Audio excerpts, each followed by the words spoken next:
court finds that the defendant is a danger to the community, also finds that he is a flight risk. I'm setting bail at $10 million. The 32-year-old is accused of attacking two strangers with a hatchet inside his estranged wife's Escondido home last Thursday morning. He broke into his ex-wife's house and he attacked two people that, like I said, he didn't seem to have any relationship with. Why is this happening?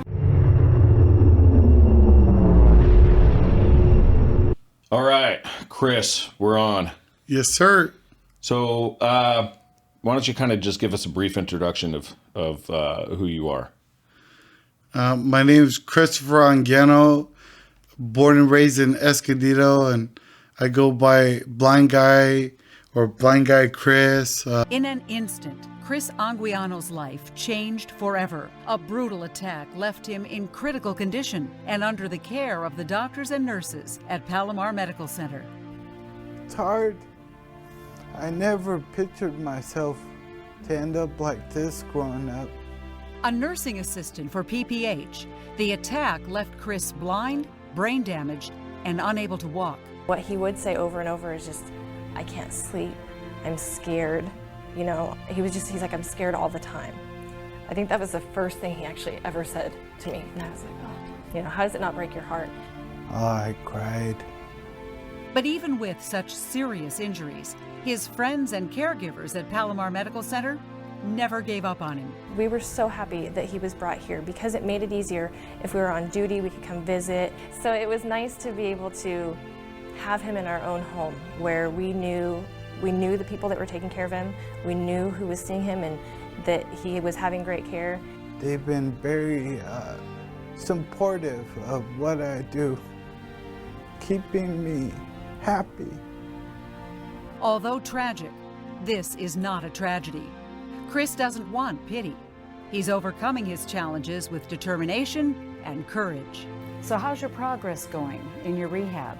The biggest progress I've done, I can walk, I would say 50 feet all by myself with no help. Chris credits life-saving surgery and the doctors, nurses, and therapists for his remarkable recovery. My favorite that I call my hero is Dr. Cloyd, who massaged my heart and saved me. Everybody that helped him and did things for him, you know, I want to thank them from the bottom of my heart. Me and my wife would like to thank them all of them. He's coming back. I can see it. I can feel it. Not because he's my son, because I can see it. I see the changes every day. I do see the changes every day. My parents will take me out and go shopping to feel like a normal person again. I'm a fighter. I gotta stand up and take everything back and move forward. So, Chris, you have a really interesting story, and I say interesting for lack of a better word, because what you went through is pretty horrific. You want to kind of walk us through that story, if you can. Start at the beginning, where it started, before the events. So it all happened on July 9th, 2009, and approximately, I guess, around 1:20 in the morning. So what were the circumstances leading up to that event? I just got off work at Palomar Hospital, 7 o'clock, came home to my girlfriend I was living with at the time, and she was hungry, and I went out to get Carl's Jr., came back because I had to work the next day at Palomar Hospital again. And what were you doing at Palomar Hospital? I was a certified nursing assistant and restorative nursing assistant, wanted to become a nurse one day. And got off work and came home, grabbed some Carl's Jr., and came home, ate with my girlfriend at the time, and then it was already late night and time to go to bed. Had to get up early in the morning to go back to work. And that's when everything changed. My whole life changed at 29 years old. All I know, I woke up from my girlfriend's dog, Grandpa, barking. And I told him to shut up and go to sleep. And he kept barking and barking and growling. And I threw a pillow at him and he wouldn't stop. And so I leaned over the window ledge and reached over my girlfriend to get my eyeglasses, because I wear contacts during the day and eyeglasses at nighttime. So I guess I'm kind of already blind anyways. So now I'm really blind. But so that's when I reached over her, because she sleeps closer to the wall and the window. And I reached over her to get my eyeglasses. That's when I was struck right here in my neck. Oh, wow. And then I was hit several more times in my neck. Then I fell on top of Samantha.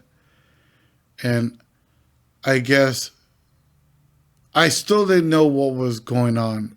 All I know, somebody's in the room and my neck's hurting, and I fell on top of Samantha, and the blood from my neck was squirting out everywhere, and she woke up, started screaming, and then I'm getting chopped up on my back with another something like a knife, which turned out to be a hatchet later. And I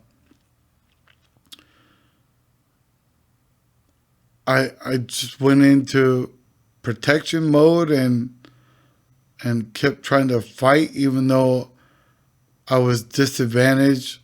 No eyeglasses to see anything.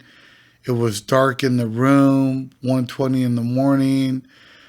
All I hear is Samantha screaming, and I don't know what's going on. Somebody's hitting me with something in my back, and then I was able to finally get up, and then that's when he struck me in the face right here with the hatchet. Broke my whole jaw and everything. And that's why, if you guys could see my neck, he almost chopped off my whole head. And I got about 8 hatchet wounds on the back of me, about 19 hatchet wounds all over my body. And the reason why I'm blind, because no blood and oxygen to the brain. From what the doctor said, my brain cells started to die. So, back up a little bit.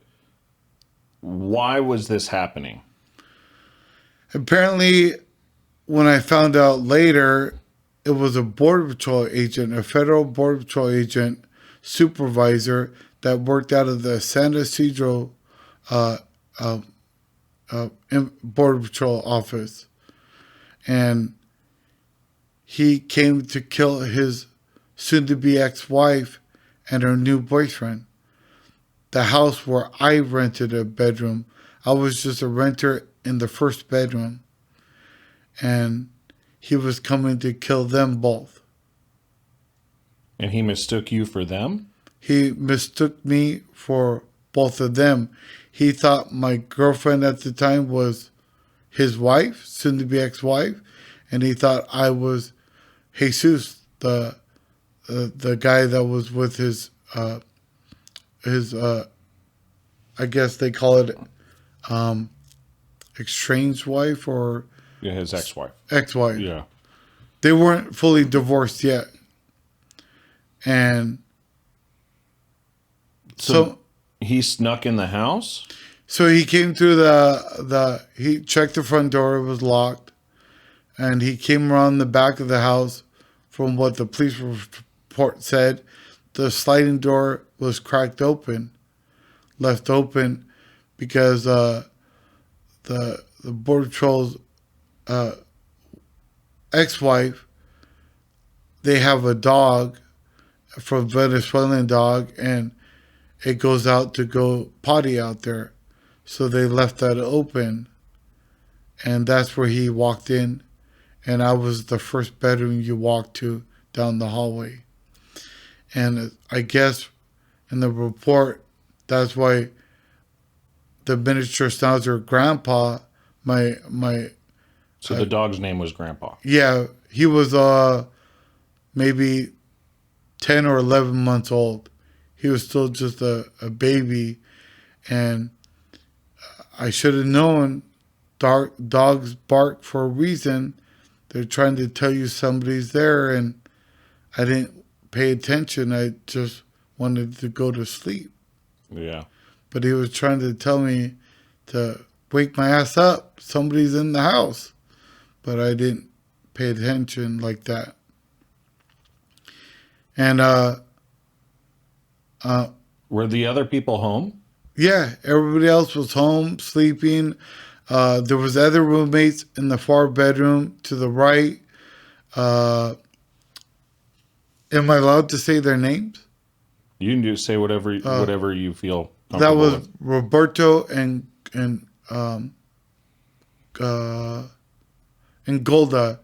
They lived in the far bedroom to the right, and then Jesus and the Border Patrol's wife, Erica, they lived in the far bedroom to the left. And you were in the middle. And I was the first one in the front. Oh, okay, got it. And people say maybe because my dog started to bark that I bought, well, I guess I shouldn't say my dog, our dog. I bought Samantha and myself, and she wanted to have a dog, and she liked that miniature schnauzer. And that's where it all happened. When hearing him bark, he wouldn't go to sleep, and then I didn't know that's why he's growling, because that person's in the room now. And all I know, by the time I got up, that's when he swung and I was hit in the face with that hatchet. And I guess I went down again on the floor. I don't remember too much, but all I know is I was able to fight this guy. He tried to leave. I grabbed him, his leg, and pulled him back inside. Oh, wow. You were able to do all of that with all those wounds, with all that going on. I mean, I didn't know I was that bad chopped up. And it was just, I guess people say my adrenaline was pumping, and I was just like, wanted to know, who is this person? Why is this happening to me? And I dragged him back in, and he hit me with the hatchet again. I let go. I got back up. We started fighting again. And that's when we slipped on all the blood from the bedroom, of my blood and some of Samantha's blood. So she got hit too? Yes. When I was on top of her, he was hitting me in the back, and he missed a couple of times and hit her thighs and shin and chopped off her big toe. How many times were you hit? 19 times all over my body. Holy crap. I had a broken jaw, a right broken collarbone, then the hatchets that broke all that. And I never broke a bone in my life. So Well, you can't say that anymore. I can't say exactly. I don't, it's a miracle why I'm here, but I guess it wasn't my time. My dad would tell me it wasn't your time. So this guy, so you pull this guy back in the room. Oh, yeah. And now what's happening? You're fighting with him and you're slipping all over the blood. And we were falling down. All I remember, we hit the wall and light came on. So I must have been near the bedroom door where the light switch is. And that's when all my blood's on the floor and everything. And I guess I injured him a little bit and he's bleeding and we're falling down and I hit the light switch, it comes on and we go to the floor.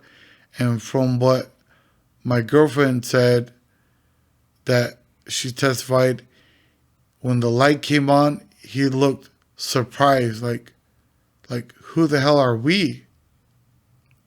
Like, he was surprised, kind of like shocked. You got the wrong people. Yeah,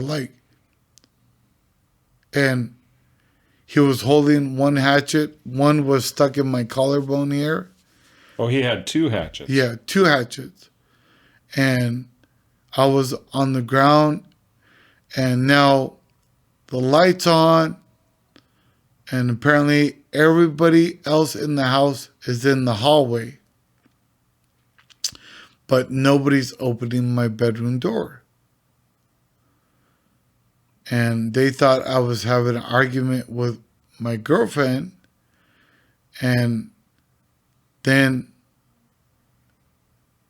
when they saw blood coming off from the floor, it had a laminate flooring. So when blood came out from the bedroom to the hallway, which was marble, they finally opened the door, which was Jesus.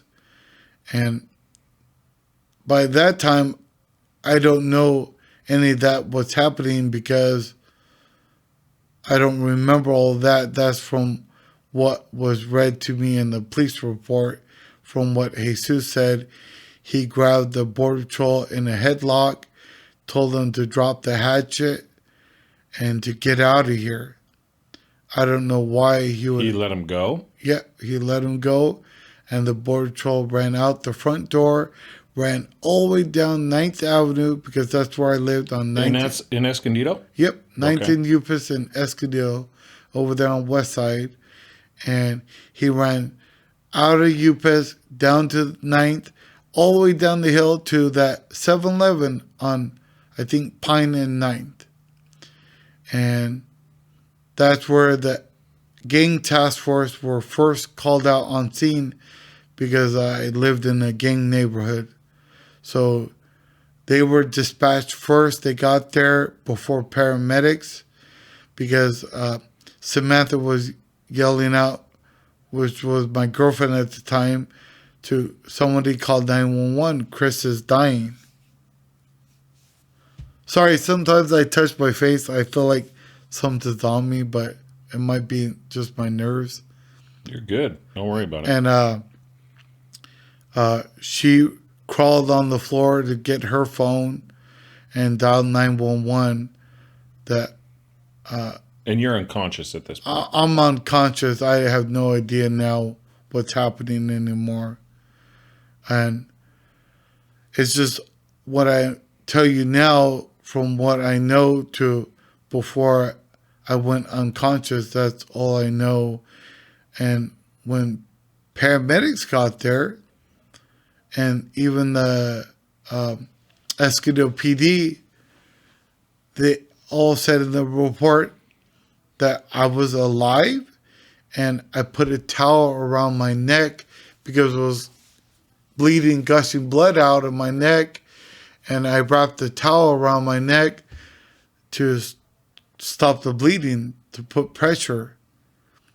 I guess I learned that from all the movies I watched. And by the time that all happened, I guess I lost consciousness.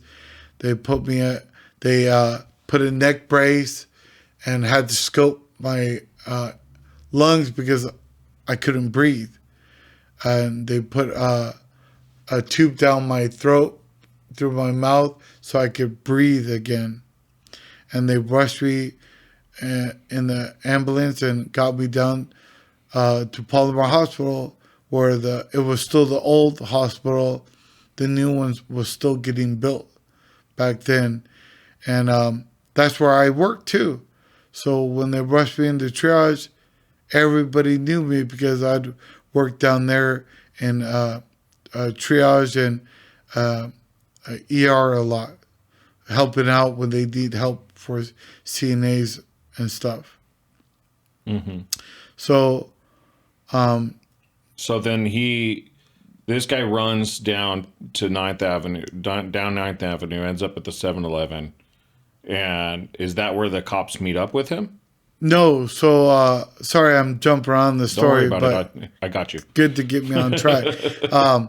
So when he took off running out the front door, ran down to the 7-Eleven, they still had payphones then. And he ran in to call, from the report said he was calling the taxi cab that brought him from Imperial County all the way to Escondido to come back and pick him up. Oh, wow. So apparently they thought this was a gang hit, and I had police escort with the ambulance, and they saw a person with the ambulance is following the police is following the ambulance going to the hospital. The police were doing their job that day in Escondido, and they saw somebody fitting the description in the payphone at 7-Eleven.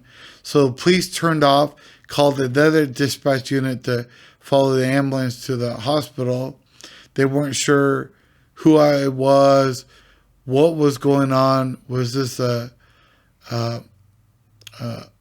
gang hit or something big that they don't know about? So that's why I had police escort, like if I was a cartel member or something. And when the first unit pulled off into the 7-Eleven, which was he was the head guy, Pedro Nunez, and he was the arresting officer on scene with his partner with him, and I forgot what her name was. I think it was a female. And so they arrive and they spot him. Does he just give up without a fight? Yeah, so from their report it said that he said he's a US Federal Border Patrol agent. He didn't do anything, but he's covered in blood. There's blood all over the payphone, everything. Wow. But he got on his knees. They told him to interlock his fingers, and he listened to them. Like, they had no problem taking him into custody. Okay, so they get him into custody, and now you're in the hospital. And you're still alive at that point, right? There's no... but now you're bleeding out. I'm bleeding out. The ambulance got me there to the hospital, and I went in. I died. You died in the ambulance. In the ambulance? From the report. And on the fourth shock, a weak pulse came back. From the defib? Yep. And they rushed me into the hospital. And that's when they started working on me. Thank God that I worked out at the hospital, so they had all my records on file. So they already had your blood type, everything ready to go, because it was a trauma victim losing a lot of blood. And apparently I lost 22 pints of blood. Oh. And dang. We have about 12 pints of blood as humans. So I lost double the blood count of blood that we would carry. I bled out as they're stapling me up. They're trying to close up my neck, my face, my back. I got 4 surgeons working on me. Dr. Cloyd, who I called my hero, like my Superman, he's the one that didn't give up on me. Apparently, I guess I died on the table. I went into cardiac arrest, and they were trying to revive me, but nothing was happening. And the other doctors, I guess, they all said to call it. Dr. Chloe said, I heard, he said, no. He cut open my heart right here. I could show you guys. This is the only cut from the doctor. He cut open my heart, reached inside there. He cut open your chest. Oh, I'm not your sorry. heart. In my chest, yeah. Okay. And he reached in with his hand, started massaging my heart. Really? And 1 in a million, it started to beat again. Holy cow. And here I am. I mean, that's amazing. So he massages your heart, gets it pumping again. They sew you up, but now you can't see. Now, they didn't know that. Nobody knew I could not see. Now, I couldn't talk anymore. They put me in a medically induced coma because I was fighting everybody. I think I was still being attacked. Right. So they had to tie me down, and I had no problem because I'm in defense mode. I'm just fighting everybody. You can't blame them. And they did what they had to do, and I thank them so much because I wouldn't be here if it wasn't for the staff, all the nursing, everybody, anybody that helped in the time when I came into the hospital. Without them, I wouldn't be here today. So what ended up happening with him? So get this, you'll like this part. So after they get me and they got my pulse again, and they cleaned me up, they stapled me up. So wherever I got cut, I got all stapled up. And then they got me into ICU, and now I had my own room. Guess who was next door to me? He was next door to you? The Border Patrol agent who attacked me was next door to my unit. And like how far away, like feet-wise? Maybe, I guess, if I remember, those bays were about maybe 10 feet apart. Oh my gosh. And then my parents finally got there from what the report said, and they came to see me, and they were able to come in to see me, and they told my parents, we don't know if your son's going to make it, 10% chance. We put him in a medically induced coma. He lost a lot of blood. We don't know if he happens to wake up what he is going to be like. So my parents were there, immediately. Well, so did they end up moving him? No. He stayed there, and I assume they had police. Yes, there. And he was. When I took care of some patients that the police brought in, they would handcuff one wrist to the bed. Okay, so they at least had him locked down. Yeah, locked down. And at what point did you come out of the coma, and did they realize that you were blind? So I didn't wake up. I was supposed to wake up on my birthday, July 31st, 2009. That was the day I turned 30 years old. I was 29 when this happened to me. And they said I should have woke up at that day. And my parents had a birthday party at the hospital for me. They brought cake, See's candy. Everybody got good cake from the bakery on Grand Avenue, but it's not there anymore.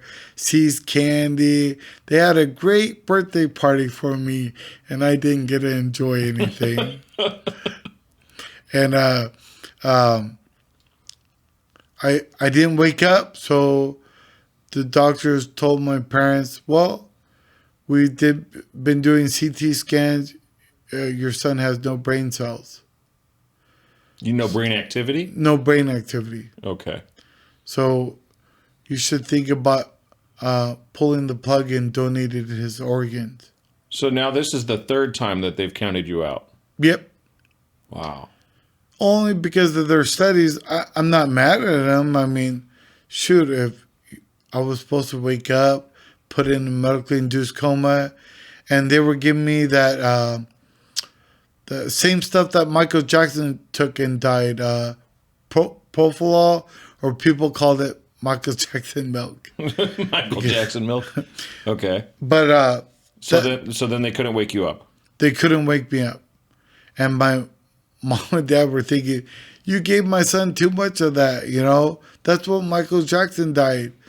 And they said, "Well, you know, we directed it in the right manner, and your son, we're trying to wake him up, but he's not waking up." So I couldn't stay at the hospital anymore. And my mom says, Why couldn't you stay at the hospital anymore? because Is there a certain amount of time that they let somebody stay plugged yes, in? yes. Wow, that's And- messed up. And I mean, they were sending me to a nursing home where Oh, okay. So they didn't send you. They weren't like saying, "Hey, it's either pull the plug or send up work." yeah, they Take 'em just to the gave my house. parents the opportunity to pull the plug and donate my organs to give life for other people. Just plug them into the wall. It'll And be then fine. my mom said, "No way. I've seen people wake up 40, 50 years later from a coma." And thank goodness my mom watched Maury Povich. More. And she saw an episode where people were in comas 50 years, then they woke up later. You know, I actually have it in my will that you're not allowed to unplug me. That's good. If I go down, you can't unplug me. That's the number one rule. That Anyway, sorry. Go no, ahead. that's awesome, man. Because if my parents were dead, So you're alive because of Maury Povich, is what you're saying. pretty much, and Dr. Cloyd not giving up on me. Okay, so she says, "No, I'm not going to unplug him." They say, "Fine, he's got to go to a home." He has to go to a home, and then And is insurance covering this, or is this a cost that your parents are incurring? lucky that I was smart when I got hired at Palomar Hospital. When I got a job, I did full coverage, so my health net was covering everything. Oh wow, So it was a good thing for that, yeah. because if I saw, well, I'm sorry, I couldn't see then when I'm gonna backtrack, but I was in the hospital for about 2 years. Oh wow. Oh, so this wasn't a couple of days. You were. For rehab.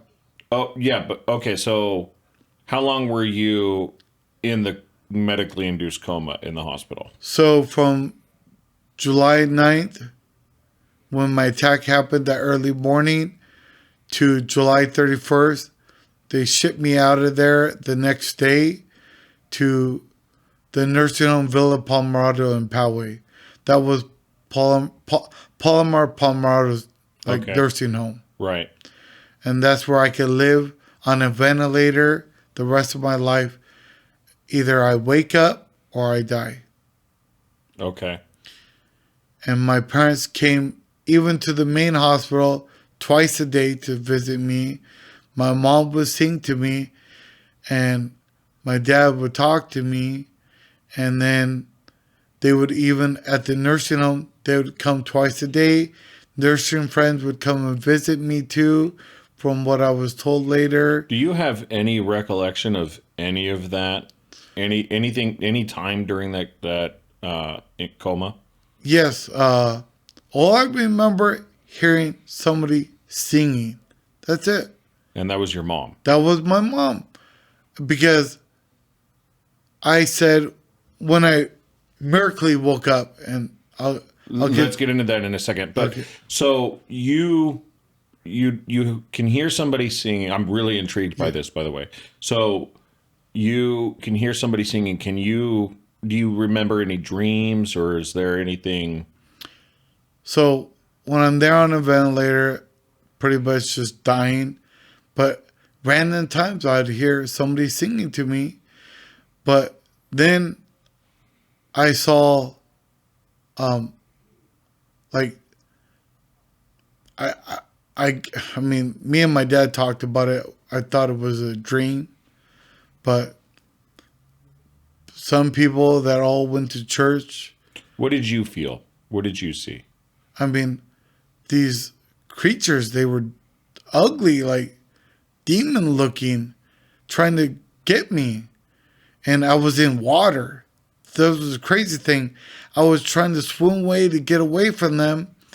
And when I was swimming, I was like struggling, like trying to get away. And they were so close to me.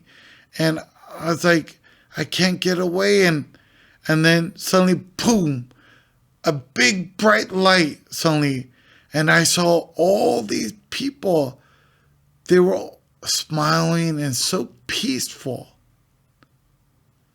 And they were waving at me, and I didn't know who they were. And the light was so bright I couldn't see anymore. And then a deep voice says, he's going to repair my body. And I woke up. You woke up in that moment. In that moment, I started to wake up. That's when my parents were visiting me, and they saw my fingers started to move. What do you think that voice was?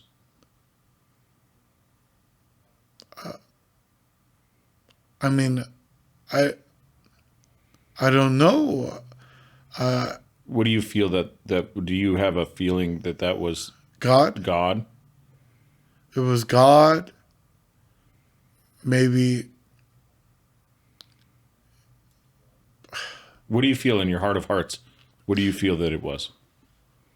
Well, I didn't go to church a lot, so I only went to church as a kid at Emmanuel Faith and never went back again, and just was enjoying church as, like, I just went there to play as a kid. I was probably 8 years old, and I didn't know God, or maybe I did know him and I didn't know I knew him, or he knew me. Well, he definitely knew you. But I could only think it was God who was going to repair me. Or so the voice said, I'm going to repair your body. I'm going to repair your body. I couldn't see him. It was so bright. The light was so bright. And in that moment, you woke up. I woke up. They started seeing my fingers movement of my fingers. Was it like a jolt back to consciousness for you, or was it just kind of slowly coming in? Slowly coming in. So did the light fade, or did it just go away right away? The light was fading away. It was fading away as you were waking up. As I was waking up. Wow. Everybody says, when I told people that, you're crazy, Chris. You watch a lot of gangster movies. You watch crazy don't movies. let anybody tell you that stuff. You gotta, whatever you believe that is, that's what it is. You can't let anybody tell you what that was. The people who were volunteer that they were wanting to become nurses, they said that was God. And I told them, you think so? What do you believe? Do you believe that was God? I do believe now that there's one man up there, and that had to be God. Right. He sent his son down, from what I learned in church now, he sent his son to die for our sins. So, I mean, I felt like the way my body was chopped up, I felt like I was chopped up just like his son Jesus was. What do you think those creatures were? I think that was the devil. And demons? The demons, yeah. I think I was going to hell first. No. I wasn't the perfect kid. You were crawling your way towards heaven. That's what they wanted you back. And God stepped in, right? And I don't understand why water. What was I doing in the water? I didn't get any of that. And everything was slow motion to me. So you start waking up, And do you remember the first thing that you heard, that you felt? Did you smell something? First thing I heard, my mom's voice. But I didn't know it was my mom. I just heard her voice and my dad's voice, which later in life, when my brain started to wake up, that was my mom and dad's voice. All they were telling me, Chris, it's mom and dad. We're here. Can you hear us? Do you see us? And then they took my parents out, from my understanding, and they were all working on me. Wow. How long did it take you to wake up fully? Maybe about, I was still there, maybe, I think, 2 months. To wake up? It took you that long to wake up? Yeah, to finally, To be conscious? to understand what's happening now, where I'm at. And I still couldn't move, but my fingers, I couldn't move. From all the chops on the back? Yeah, I couldn't move. I couldn't talk. I heard myself. I'm like, what the hell am I saying? I couldn't talk. And they were trying to read my lips of what I was saying. We don't know what you're saying. And Saying this fucking hurts? yeah, well, I still got the tube down my mouth. Oh, wow. And I got something plugged in on my stomach feeding me food. What do you call that? G-tube. That's how I was eating, through the tube. Okay. And So now you're awake, and when do you realize that you can't see? Was that a right away thing? well, it was so black. It was dark. And I was trying to say, turn on the light. I can't see anybody. Why is it so dark? I'm saying it, but But it's nobody. not coming out. It's not coming out the way I'm saying it. So nobody knew what I was saying. Some people were able to read my lips, and then he's saying he can't see. And then they even had the lights on, but it was pure black darkness. Like no light at all. Like No light. Right now you can see some light. Now I can see light, bright colors, shadows, movement. But then it was just darkness. It was just black darkness. And so now you're out of this. You're starting to wake up, and are you able to go home? No, it took me about 2 months there. Then they sent me back to Palomar Hospital. They put me in the rehab unit on the 9th floor at the hospital. Okay. That's where I was going to learn to start to rehab, because I couldn't walk, I couldn't talk, I couldn't do anything. Right. I was wearing diapers. I was 30 years old wearing diapers. I graduated that as a little kid. And we all go back to it, I guess. Yeah. Some a little sooner than others, I guess. Right. And my parents were coming twice a day to check on me. Nurse friends, since I was at the hospital, it was great. A lot of my nurse friends I worked with all came to visit me all the time. So it was good to hear their voices. And I started to wake up and remember who they are. Oh yeah, I worked here, and that's my mom and dad. And I told my mom, somebody was singing to me when I was in the coma. My mom said, that was me, I was singing. And then my girlfriend at the time, Samantha, she said she was singing to me too. But all I remember is it was nice, beautiful singing to me. So Samantha lost a toe, Yes. and she stayed with you for how long? It didn't last too long. I was still in the hospital recovering when she finally decided to leave me. Only because she brought her attorney to the hospital, and I still couldn't move my body, and they wanted me to sue with them against the Border Patrol to get a lot of money, and without me, because I'm the worst one injured.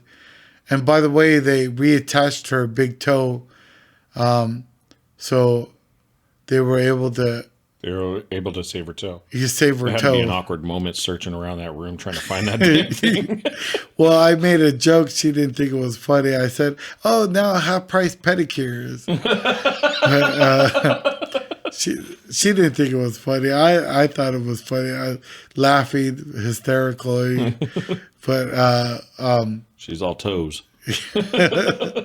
so she picked up my hand and had me sign that paper that I didn't know what was there, and they thought they were going to get all this money from the agency, the Border Patrol agency, and the Border Patrol himself. But when my parents came the next morning, I was trying to tell them, I was still slurring my words, but it was getting better. Like, and that's how I was talking, but they kind of understood me.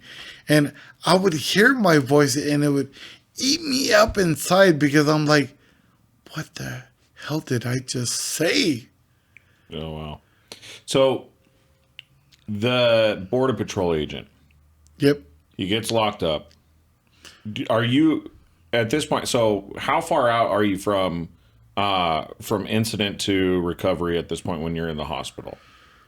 So I would say I spent a year at the hospital. So, but to the point that you got back that you entered the rehab unit.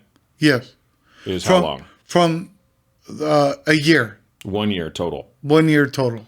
So this guy's already been prosecuted at this point. No, he's just in prison.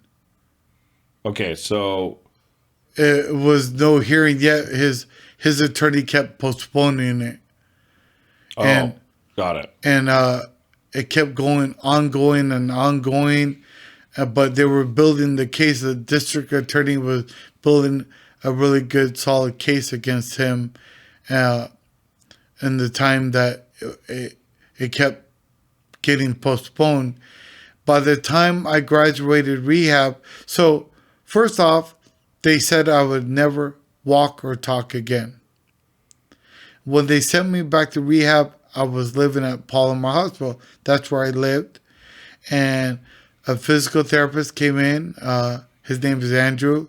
I gave everybody nicknames. I called him Twinkie because he was a white boy. I gave everybody nicknames. Gilbert, Guy Gilbert. Also, I called him Yogurt. I don't know why. It rhymes, works. I like it. We'll go with it. And I had a occupational therapist. I called her Cupcake. Her name was Beth. I don't know where I got that from. And then I had another occupational therapist. I think if I'm correct, it was Jessica, and I called her Beautiful because she was so beautiful to me. Oh, that's great. And all these people that came twice a day to work with me, I said, I can't do it. They said, do you want to walk again? And I said, yes. And they said, okay, we're going to get you up. And now, when I met Samantha, I was in great shape. 180 pounds, strong. You're in great shape now. You're just a little bit more of a round shape. Are we all? That's my problem. That's what happens when we get old. Yeah. So by then, the day of my attack, I was 325 pounds and a size 47. At the day of the attack. Yep. I was a big fat guy. I let myself go. And okay, so you're in the hospital. This guy keeps postponing his date. Did you end up getting to go and testify against him? Yes. It took over a year. I graduated rehab. I went to a blind school in Los Angeles, Junior Blind of America, the DPI program for adults.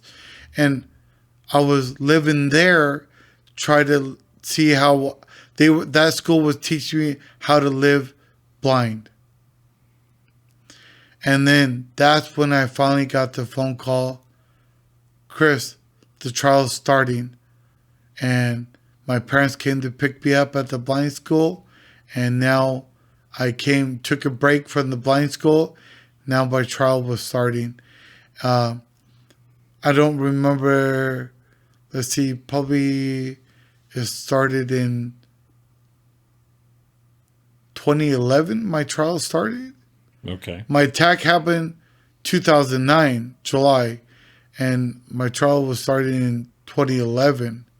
I think might have been in August, if I'm correct. And so the trial starts, and you're sitting in the room. It's the state against him at this point, right? Yes. And they pull you up. I'm the first one to testify. Okay. And how does that go? I'm not walking that great yet. So I had a lot of balance problems. I still do today. So it was easier to come in a wheelchair. And this girl I met at the gym, she worked there. Her name was Carissa. She came there to support me. With all my nursing friends were there.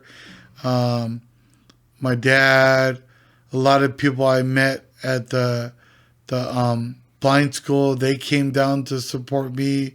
All my friends from Escondido, everywhere I had friends, they all showed up to pack out the courthouse to support me during my trial. That had to feel good. It felt great, yeah. And I wore all black.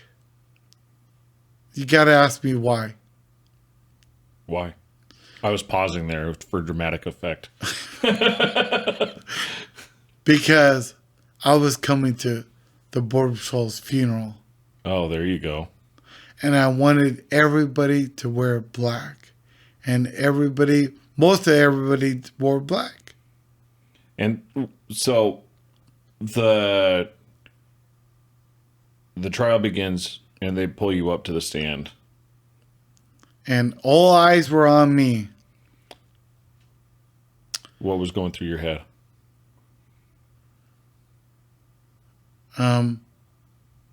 What to say, what not to say. Man, the district attorney, George Lloyd, which later in life, he became my friend. His mother was a nurse at Scripps in Torrey Pines. And believe it or not, me and her meet up and have lunch today, still today. That's amazing. George, he asked me questions and I gave him answers. And then he asked me what I remember. And you walked through all that. And I walked through all of that, and I started to cry and get choked up. It wasn't fair. And I told him that the man that's sitting over there was a Border Patrol agent that came in to kill his wife and her new boyfriend, but he came to the wrong bedroom and incorrect people with 2 hatchets, and he had a murder list. His murder list showed he was going to chop them up in little pieces, put them in a bag, zip tie them, and dump them in the ocean. And he was going to... He had a list? Murder list. Like a list of things to do? Yes. Like a checklist? Yep, checklist. And he was going to hop in his airplane and fly back to Puerto Rico. He was Puerto Rican. And he had an airplane. Holy cow. So, what's the ultimate outcome of the trial? So I started to share my testimony or what happened that night. And after I shared that, the judge overseeing the case had to take a recess because everybody in the courtroom was crying. Even the what do you call that people? The jurors? The jurors. They were all crying when I told them what happened in that room, of what I remembered. So then they come back from, was it a day trial or was it multiple days? Multiple days. And so what was it like hearing the verdict? So after they took the break, after I testified, and then George came to talk to me, the DA prosecuting the Border Patrol, and he said, "You did great. We had to take a recess break because everybody was crying. Everybody. Yeah. My story touched everybody, and I was even crying, and so I wasn't allowed to stay after because they didn't want me to hear anything that could me know about the trial. Like, I told them what I believed and what I testified on that happened in the room, not by anybody telling me anything. Yeah, just in case they got to bring you back or something. Bring me back. So I stayed at my friend's house, Poway, my nursery friend's house, while the trial went on for maybe about a month. And then I got to come back when the juries had a verdict. And so you come back. I come back. All the TV crews are there. And they're talking to me. And the juries read the verdict. He was found guilty. 2 counts of premeditated attempted murder. 2 counts of aggravated mayhem, 2 counts of assault with a deadly weapon, but found guilty of torture. Found not guilty of torture. And I said, what? In the courtroom? Because if you could see how my body was all chopped up, that's torture. But good old California got laws that protect people that do bad crimes, that he had to know me physically to be count as torture. Because I'm a stranger, it's not considered torture. So what was So the final count was 2 counts of premeditated murder, 2 counts of aggravated mayhem, 2 counts of assault with a deadly weapon, 1 count of breaking and entering, that carried 4 life sentences, and he was given all 4 life sentences without possibility of parole. And the parole board was there during that hearing, and they denied him first round of parole. But good old California has to give him that chance. So in 2037, he'll be eligible for parole. But I'm trying to stay conditioned, healthy, because I will be there. My sister will be there. My nieces, and now I even have a daughter. She will be there. So when did you have your daughter? So that's another story to talk about, because they told my parents that my mom wanted me to have a child when I was in this coma and everything. She was going to freeze my sperm because she wanted to have a son from me, because I was my mom's only son. And my mom was acting crazy because, you know, I'm in the hospital, I'm going to die. All this was happening. All my mom thought I need to have a son from my son. I want to have a kid. My son needs to have a kid. So my mom even asked my sister to carry my kid and Samantha to carry my kid. They were going to do that Artificial insemination. Because my mom wanted a child from me so bad if I was to die. And apparently I didn't die, but I surprised everybody. I think I surprised everybody because Dr. Cloyd that cut open my heart, cut open my chest and massaged my heart. They called him. He was on vacation with his family. They said, "You won't believe it. Chris woke up. He's talking.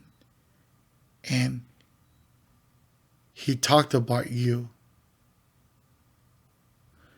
And he couldn't believe it. He left his vacation early. He had to see it for his own eyes that I woke up. I woke up, I was slurring my words, and he got teary-eyed with me.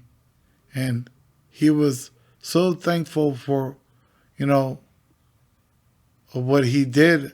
I said, without you, I wouldn't be here today, without the whole staff. Yeah. So go back to the having a child. Sorry, going back and forth, but I met Janetta, which is my daughter Jania's mother.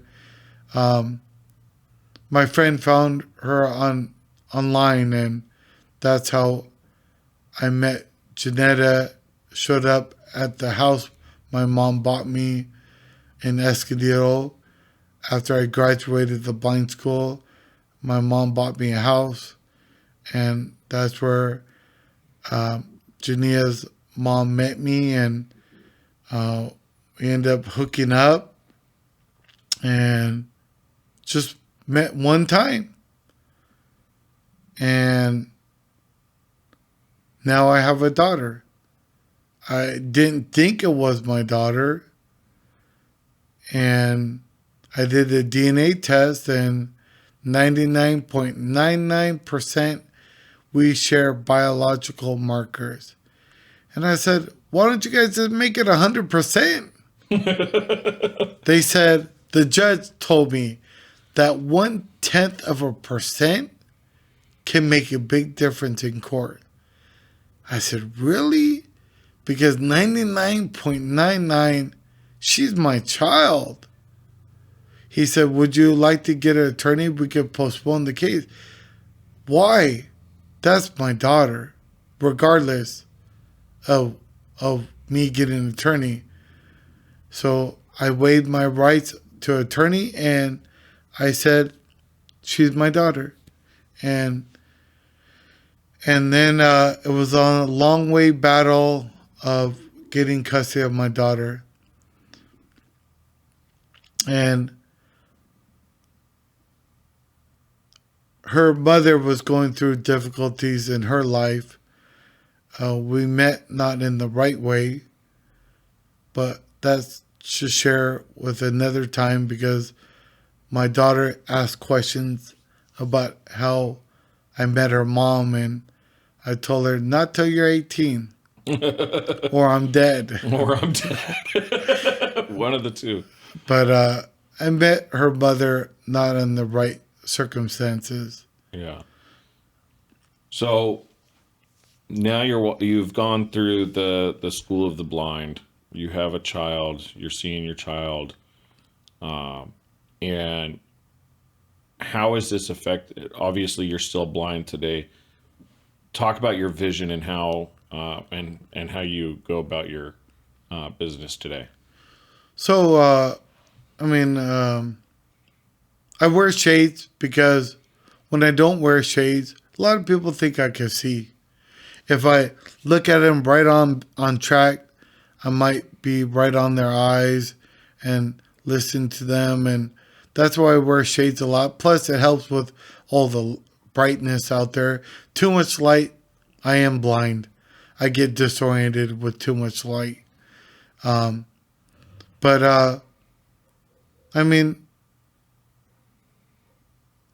hate being blind. It's not. No, it's fantastic. I love every bit of it. Part of one of my tattoos right here, if they see it on the camera. The camera is it's like a dead tarantula, because that symbolizes power, strength, and overcoming obstacles in my life. Why specifically dead?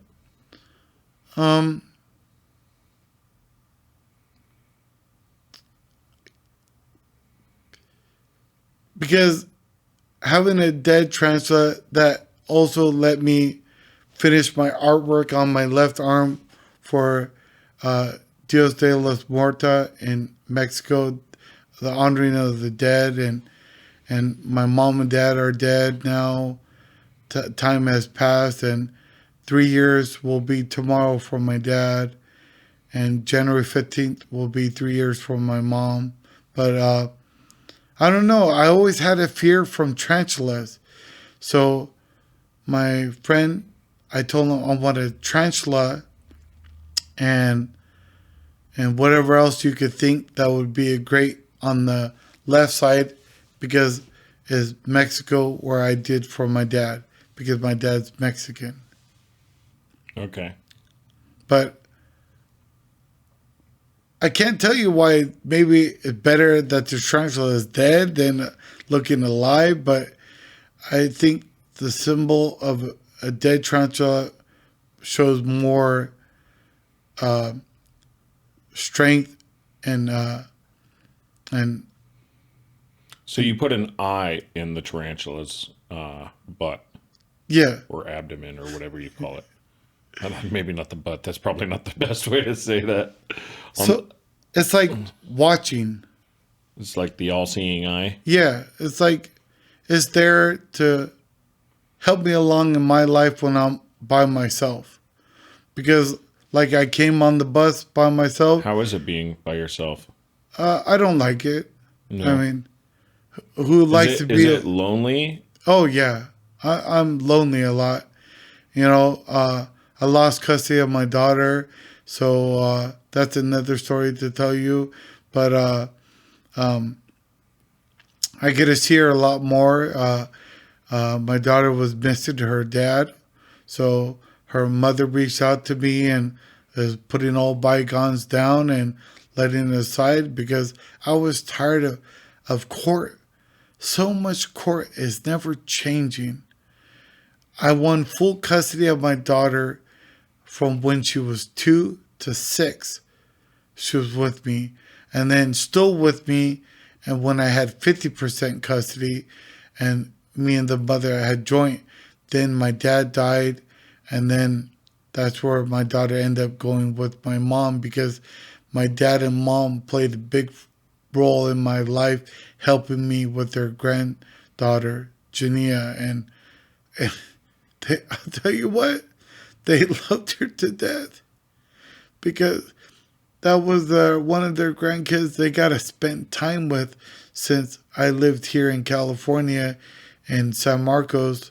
And the other 2 nieces of their grandkids my nieces, their grandkids are in Texas. So they were farther away. So they enjoyed the time. Jania, my daughter, gave them a longer life.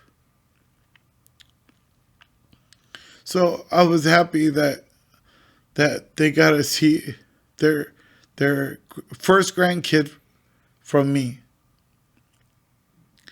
And my dad gave my daughter a nickname because she doesn't stop talking. She just talks. He called her the parrot. Because, but you have a lot of friends, though. So I know you say you're alone a lot, but you still get around pretty well. You have a brand new iPhone. You can use that pretty well. Obviously, you can't see, but you, in general, you have a lot of support. I have a lot of support. Everybody has their own lives, their own family, and when they do come down, that's great. But I don't let my blindness put me behind, like keep me a prisoner of my home.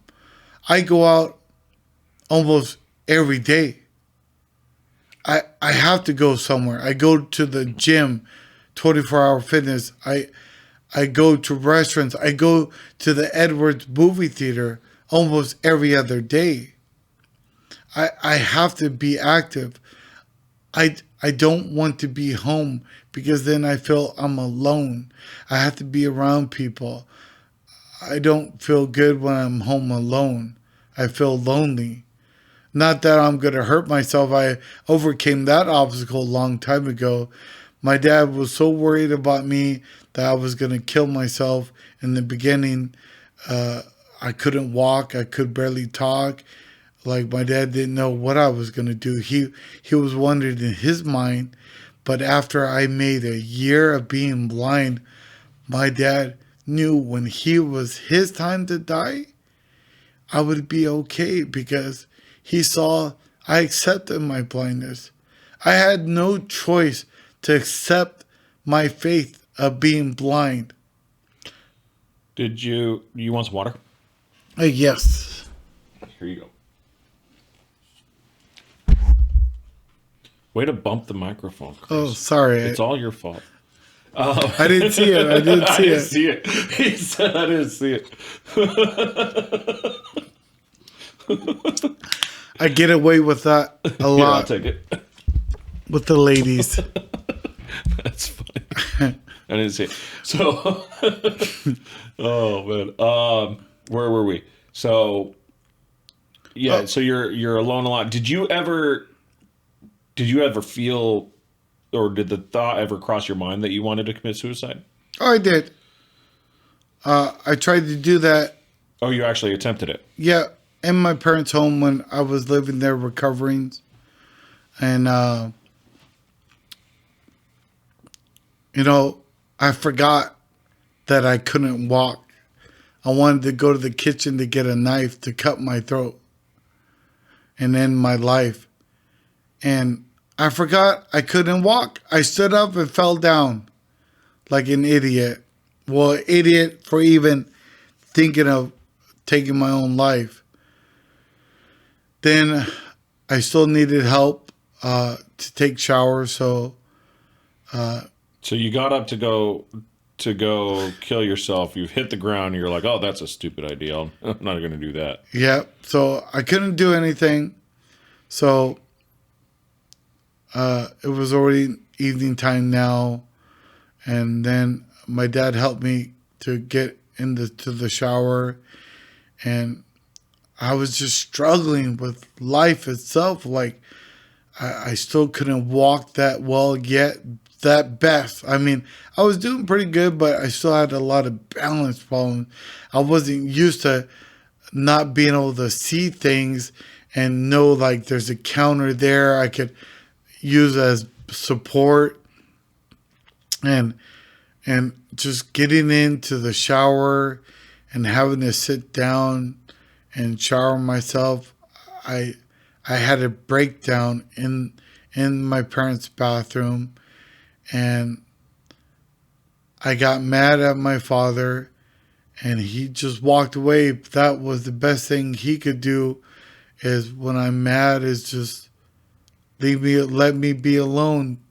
And I tried to walk. I fell on the ground. I lost my balance. Sorry, I bumped You're the fine. microphone. Don't worry about it. I broke the shower. The towel, the handlebar to hold the towel. I was leaning on that. I broke that. It fell down. I started crawling out from the bathroom, going up to my mom's bed, using that as support in the dresser. And I was wanting to hit my head on my mom's window to cut my head up, to cut myself, to die. I couldn't take this anymore. I felt helpless. I don't want to live like this anymore. And my sister was visiting with my first niece, Anaya, and she was maybe, I think, 3 or 4 years old. And not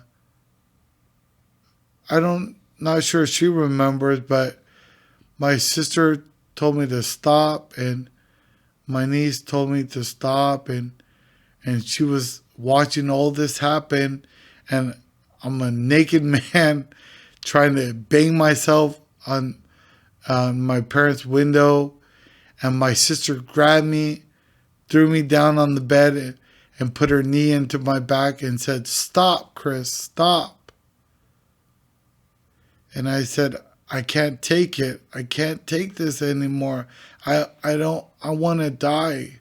I don't want to live. This is hard."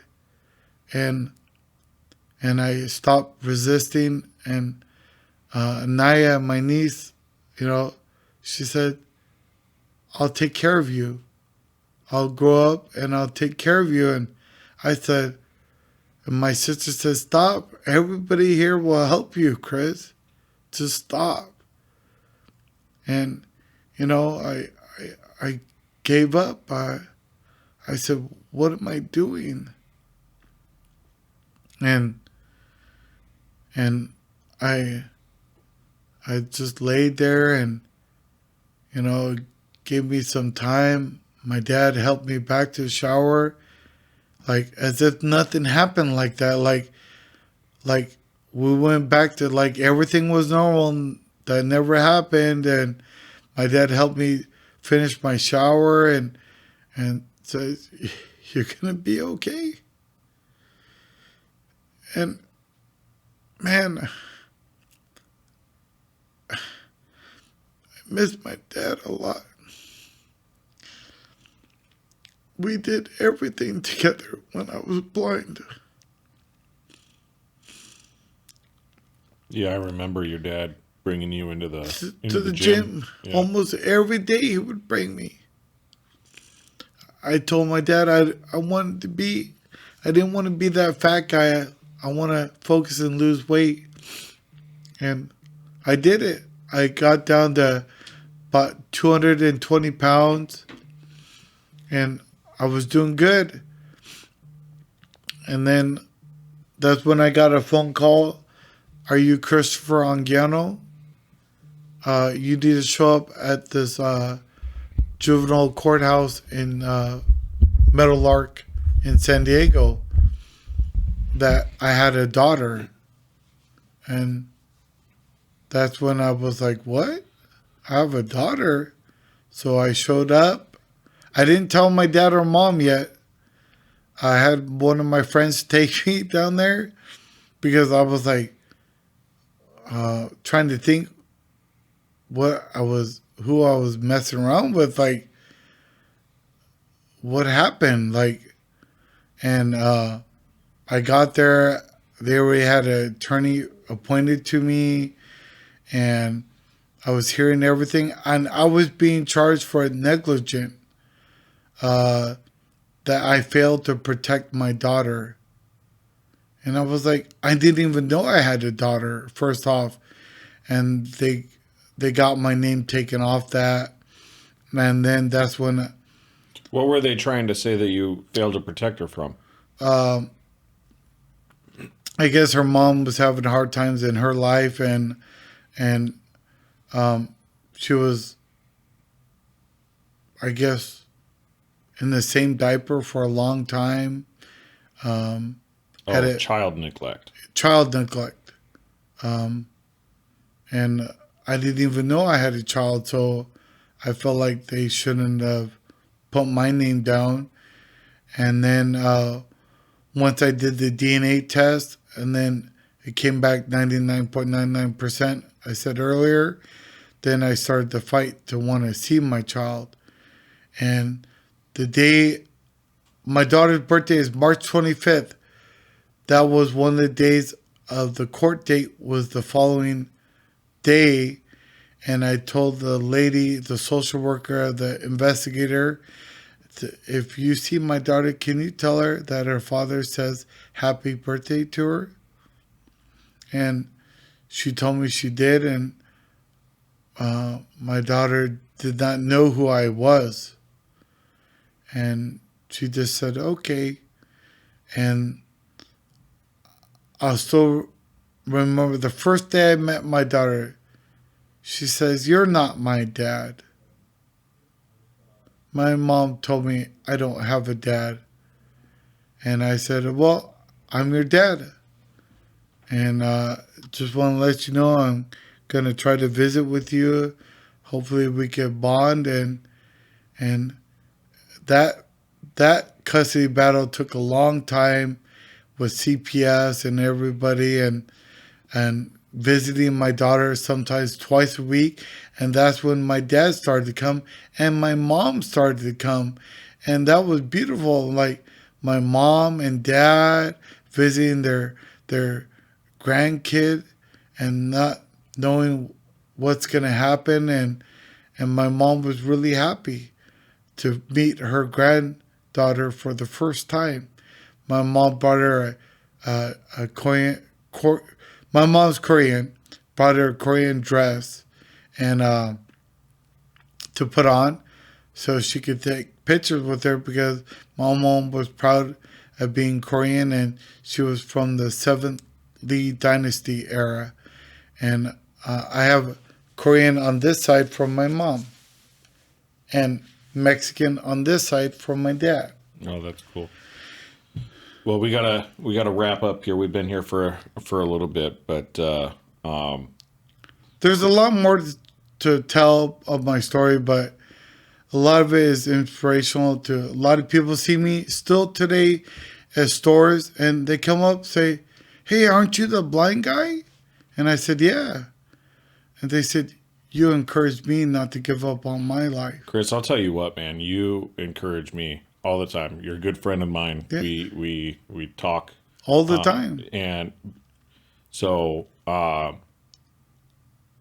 obviously, you know, to me your story is amazing, and anybody out here who's listening, I would assume with reasonable confidence that your story is going to inspire a lot of people. Blood, sweat, and tears. That's what it takes. Yeah. You're going to fail a lot, but sooner or later you'll succeed. They said I would never walk or talk. Look at me now. Look at me now. How about that? That girl just got, I guess she's pregnant. How about that girl? You know who I'm talking about? She was on one of those shows. She says, "Cash me outside. How about that?" So stupid, but I guess she's pregnant now. Anyway, Chris, fantastic having you on here. Thanks for having me. When he told me, "Would you like to go on my podcast?" And I was like, wow, nobody ever asked me to do that. Sure. My story should be told. Yeah. And this is one of the beginnings. That's right. This is the beginning. Well, when you, so you still have a chance to see again. Yes. So it's not like it's the end of the road for you. Nope. Especially with all the technology and everything coming out, the trans stem cells and other things. And the reason you can't see is because you have a blockage. Is that correct? Yeah. All the stem cells died in the back of my brain. That one of the blockages is scarred up. So assuming they can fix that once they have the technology to do that, which is obviously coming pretty quickly. Yep. Then you'll be able to see again. Yes. And then also Neuralink has some science that they have going on that they've just started human trials on. So hopefully that will be. I could get onto that trial. Yeah. So anything helps. Yep. Because so my daughter. If there's any connections out there with Neuralink and those human trials, Chris would love to get involved in it. So Yes. reach out to me, Yes. and we'll reach out to Chris. Speaking about reaching out to Chris, how can people get a hold of you? They could email me, blindguychris@gmail.com. Isn't that original?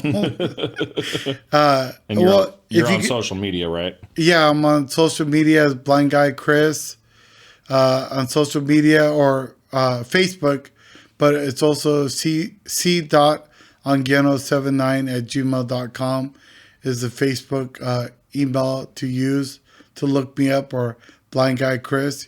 You'll see me in a picture with my daughter and my two nieces, Aria and Anaya. And then my phone number, you could. Well, don't worry about your phone number. They don't have to call you. Okay. Well, we'll put everything else on there, but I don't want you to get inundated with.